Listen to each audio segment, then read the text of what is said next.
রাধে রাধে বন্ধুরা, সকলে তোমরা কেমন আছো গো? এই সপ্তাহে সোমবারটা বেশ ভালোই কাটলো। তোমাদের কেমন কাটলো অবশ্যই তোমরা কমেন্ট করে জানিও। সকালবেলা থেকেই দেখছি খুব বৃষ্টি। তোমাদের দাদাভাই সকালবেলা উঠেই আমাকে পুজো দেওয়ার জন্য সব কিছু এনে দিয়েছে। আর সোমবার দিনটা না আমার সারা দিনটা বেশ ভালোই কাটে। আর এই সপ্তাহে না আমাদের এখানে আমাদের যে বর্ধমানেশ্বর বাবার মন্দির, সেখানে খুব জাঁকজমক করে পুজো হয়। ইচ্ছে আছে বিকেলবেলা তোমাদের দাদাভাইয়ের সঙ্গে গিয়ে একবার ঘুরে আসব। ওইখানে না আমি প্রত্যেক বছর একদিন করে না শ্রাবণ মাসের যে কোনো একটা দিনে আমি জল ঢালতে যেতাম। আর এই বছর যেহেতু কোনো মন্দিরে পুজো দিতেই পারবো না, ওই জন্য ভাবলাম এবছর আর কোনো মন্দিরেই যাব না।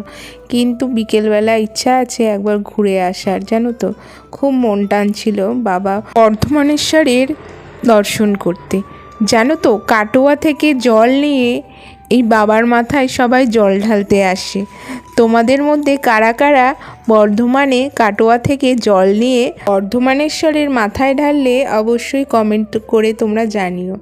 আর জানো তো বন্ধুরা, এই সপ্তাহে সোমবারে নাকি বাবাকে জব দান করতে হয়, তাই জন্য আমি জব নিয়ে এসে বাবার মাথায় দিয়ে দিলাম।